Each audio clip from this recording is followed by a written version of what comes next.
Hello guys, আসসালামু আলাইকুম। আজকে আমি চলে এসেছি নতুন একটি রেসিপি নিয়ে। এখানে নিয়ে নিয়েছি বরবটি আর গাজর কুচি কুচি করে কেটে নিয়েছি, আর কিছু মাংসের টুকরো স্লাইস করে কেটে নিয়েছি। দিয়ে দিচ্ছি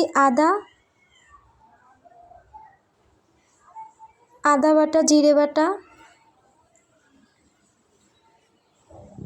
গোলমরিচের গুঁড়ো, লবণ, মরিচ গুঁড়ো, সামান্য একটু তেল। মাংসটাকে ম্যারিনেট করে রাখবো।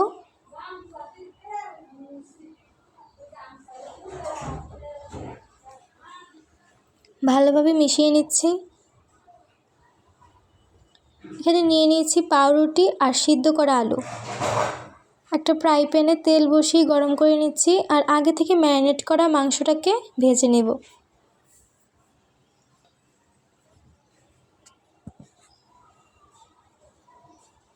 লাল লাল করে ভেজে নেব।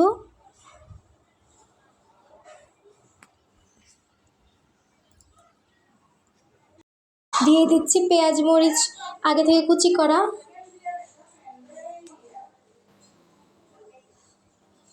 লাল লাল করে ভেজে নেব, আর আগে থেকে কেটে রাখা ভেজিটেবলগুলো দিয়ে দিচ্ছি। ভালো করে মিশিয়ে নিয়ে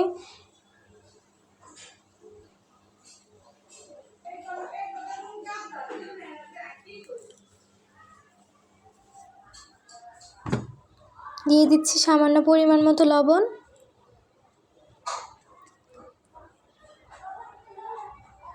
সিদ্ধ হওয়ার জন্য এটাকে একটু ঢেকে রাখবো। আগে থেকে সিদ্ধ করা আলুটাকে ম্যাশ করে নিয়েছি। ম্যাশ করা আলুটাকে দিয়ে দেব এই ভেজিটেবলের সাথে।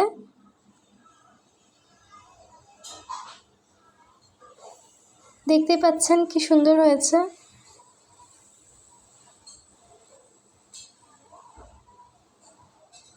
আলুটাকে দিয়ে ভালো করে মিশিয়ে নেব।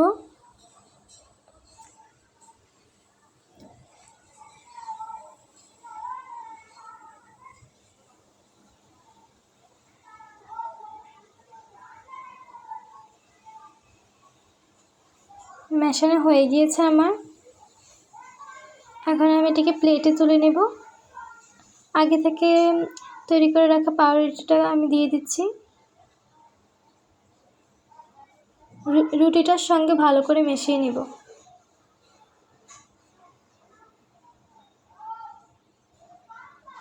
মেশানো হয়ে গিয়েছে। এখন আমি এটাকে ছোট ছোট গোল গোল করে নিচ্ছি। তৈরি হয়ে গেল আমার সবগুলো। এখানে নিয়ে নিচ্ছি ব্রেডক্রাম। একটি ডিম ফেটিয়ে নিচ্ছি।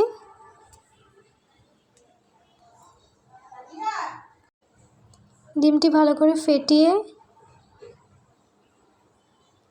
ফ্রাই প্যানে তেল দিয়ে দিচ্ছি ভাজার জন্য। ডিমে চুবিয়ে ব্রেডক্রামে দিয়ে ভালো করে কাবাবগুলোকে আমি ঠিক করে নিয়েছি। তেলটা গরম হয়ে গেলে এবার আমি সবগুলো কাবাব ভেজে নেব।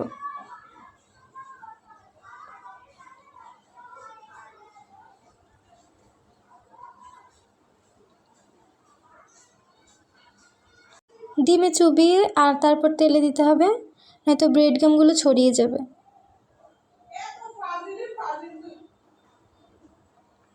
তৈরি হয়ে গেল আমাদের খুব সুন্দর কাবাব রেসিপি। খুব সহজেই তৈরি হয়ে গিয়েছে। আপনারাও ট্রাই করবেন, দেখবেন খুব ভালো মতো রেসিপিটি তৈরি হয়েছে।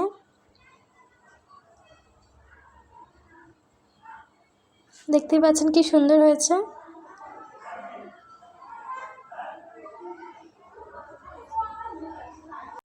একইভাবে আমি সবগুলো কাবাবগুলিকে ভেজে নিয়েছি।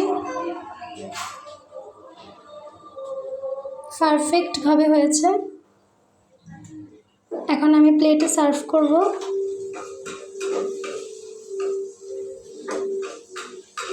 আপনারা ট্রাই করবেন, খুব সুন্দর হয়েছে আমার কাবাব রেসিপিটা। ওকে, গুড বাই।